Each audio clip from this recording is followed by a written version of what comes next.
Hello there. Welcome to the first podcast of Royal Talks, starring Giovanni Torres, Devin Gonzalez, and Jose Ortiz.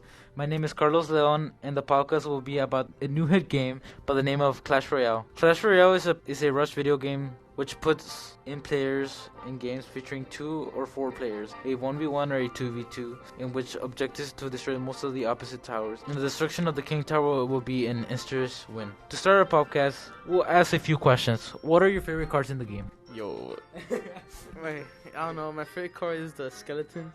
Very useful, very good utility. What do you like it for? Well, yeah, exactly, good utility. You can place on a square on the right side, and if there's like a giant, well, it's not gonna do anything. But if it's like a prince, it'll stop him for like 3 hits, which is really good. How about you, Devin? True. My favorite card would probably be the baby dragon. Baby dragon, it's really good. It's around 4 elixir. Averages, it could do average damage between decks in the lower arenas. That's what I really like about it, and it helps a lot for the newer players. What about you? Well, my favorite card has to be the princess because she's 3 elixir. She has good range, and she can take out the skeleton army within 2 hits with her arrows. Easy. My favorite card has to be the lumberjack because 4 elixir. I think it's pretty nice. He's fast, he hits fast, and then when he dies, he drops his rage spell.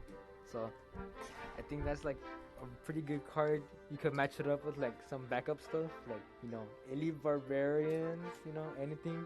So yeah, Carlos.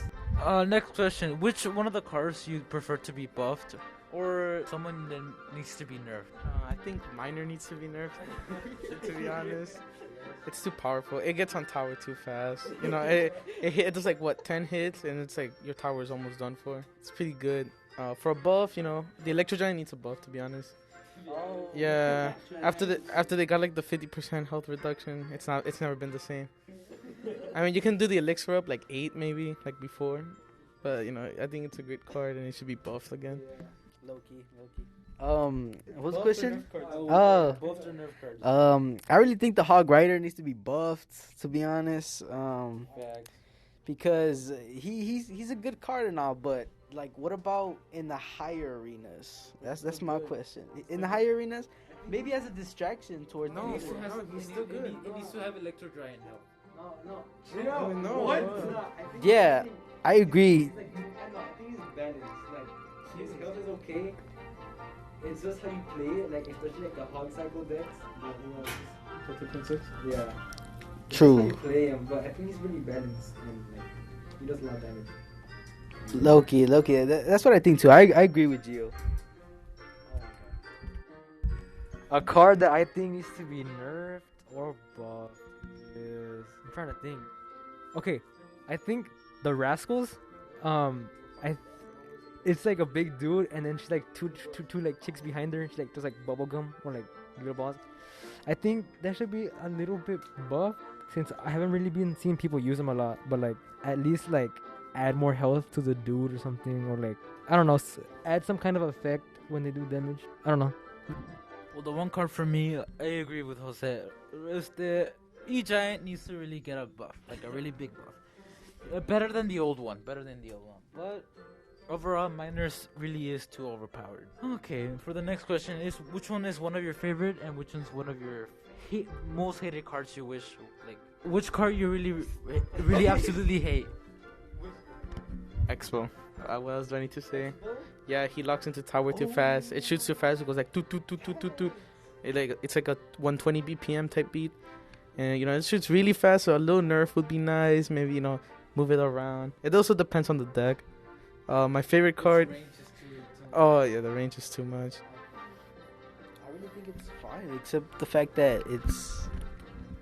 Plus, if it's on your side, like if you're using it and you're able to use it with like other cards, then I think it's fine. But besides that, if you're going against it, I think it could really mess you up. Because, like, just having that card in general can put like it could mess up your rhythm in your deck.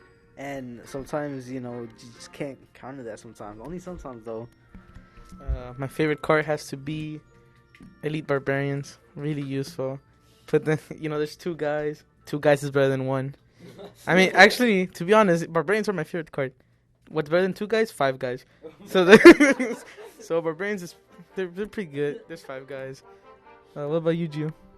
What was the question? Oh, bad. Your favorite card and your most favorite card. My most favorite card, like I said, the lumberjack. No, actually, no. Actually, I'm gonna switch. The bandit. The bandits. She's perfectly balanced. Yeah. And then my least favorite card. Probably P.E.K.K.A. Like, the big P.E.K.K.A. She's balanced. 7 elixir, and then like her damage and her health, but like it just counters my other deck that I have like super bad. So like I have a whole push, and then they put a P.E.K.K.A. down, and it just like one shots everything. So like that kind of sucks. But she's a good card. It's just not my favorite. All right, for My bad, Devin. My bad. Not good, bro. Look, I think my favorite card would probably be. Hey, what's that floating wizard called again? Yeah, he's a floating prince, and then they can't hit him at all. Like he goes through everybody. Oh, the royal ghost. Yeah, I like that guy. That guy's pretty good. And he's only at a disadvantage whenever they actually touch him, but he does pretty decent damage. And I sometimes use him with like a giant in front of him, or I use Hog Rider as a distraction, and he just heads along.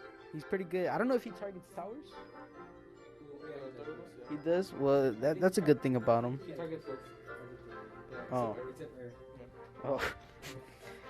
My least favorite would be, like Jose said, the Exo Bow. Like, it can really mess up your rhythm, dude. What? Exo Bow? X-Bow? Oh, my bad.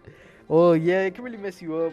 You and your deck. Really depends on what you got, but hate that card. For the next question, what are your favorite strategies in the game? Like, which deck is one of your favorites? All right, Giovanni has something to say. Okay, so I use something called log bait. It's probably one of the best, chill. It's probably one of the best decks in the game. Like, I think it's like 3.3 elixir, average elixir. And yeah, it's just really good, because like how it works, you just bait out your opponent's log, and like that's all you do. My favorite strategy to use is Royal Giant. Yeah, Royal Giant 3.3 cycle. 3.3 cycle, where you can drop Electro Spirit and Firecracker behind them to drop all the swarms, like minions or skeleton army. Here you go, Dylan.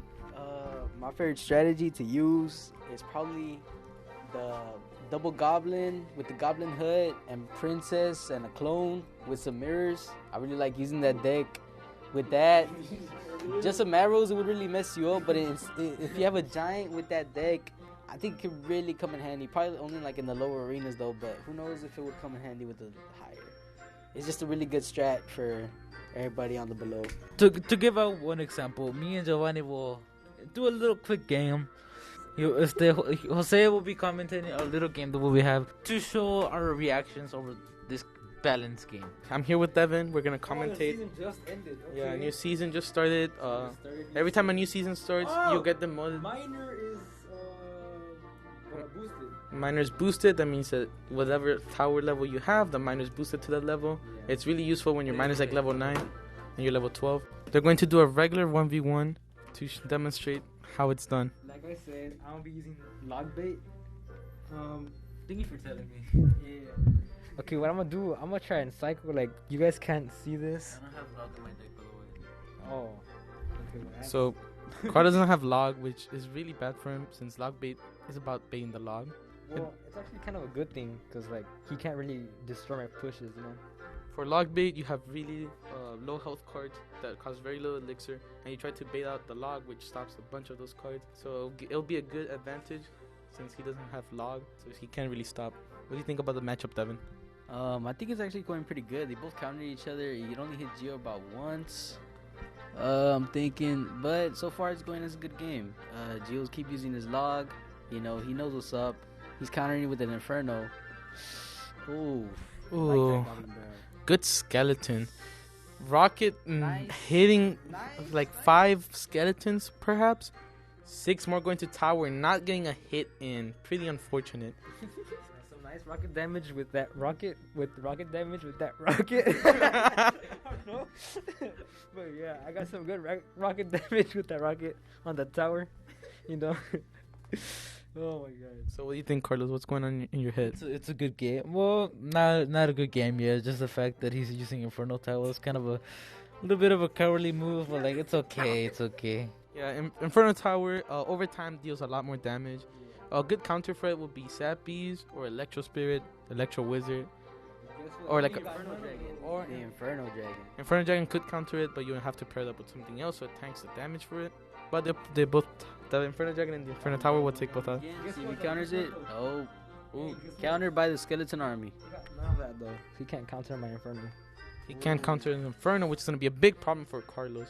Dropping an Electro Spirit to stop most of the Skeleton Army. Skeleton Army going in. Here's one of the useful strategies and Devin's favorite card.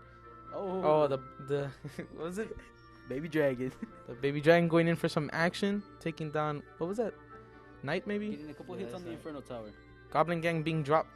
The log comes out by Carlos. What a liar. He did have log in his deck. So, Gio, what did you think about your matchup so far? Well, he has log and skeleton army, which can really kill my push, you know. So yeah, that's all I gotta say right now. Dropping down the Knight. Only 10 seconds on the clock. 10 seconds before they go to overtime. Both towers evenly matched so far. Goblin Barrel coming in from the right side. Well, left side. Well, it depends on who you're watching. Getting no hit. To overtime. They go into overtime 120 seconds. In overtime, you get 2 times elixir. And if you don't know, elixir is a currency for the game where you can drop cards. It's an ecosystem. Yeah, it's like an economy. He rocketed a good rocket by him, Good taking down the rocket. witch, which could summon other skeletons that could really hit on tower. Another good strategy right here. Dropping down the prince to hit the tower, but he gets countered by Goblin Gang. What an incredible Goblin Gang. On God, it takes a lot of skill to drop those. Goblin Barrel coming in. A lot comes in for the Skeleton Army, but the Skeleton Army's plays late. The Valkyrie gets a hit on tower. Rocket coming in, really low tower health. In fact, this could be the end for Carlos. So far, this could be the end, but Log comes in instead of Goblin Gang. Goblin Barrel, my bad. And it's done for with the Log. It was a great example of strategy, courage, and cowardliness from Gio's side. But in fact, it was a good match. Not the best match, but overall, this was a pretty fun game. The game also featured many modes, and overtime comes with many updates during these past years, and new characters to come. There's a lot of game modes such as legendary arena elixir 2 times, 3 times, football, draft. You know, there's a bunch of those modes that you're able to play with many friends. There's also a clan system, which really helps you a lot and get a connection with a lot of your friends. I like how they reward you chests after each match, and then you gain around 32 trophies to 60. You know, I find it really cool. Game is really fun. The game is not for everyone. Only pure strategist gamers can play this. So the game is not for everyone. There's some flaws with the game, like chests take forever to unlock, like 12 hours to 4. It's really a grind for the game, but you should try it out. Most people enjoy it. Well, this concludes our talk. Make a next episode pretty soon, but overall, this stuff you have to learn about Clash Royale. Overall, it's a pretty good game. Just that gets really sweaty over the next arenas. But this will conclude our talk, and we'll see if we'll make another new episode. Thank you, and Peace out. Peace out. bro. Y ahora, niños,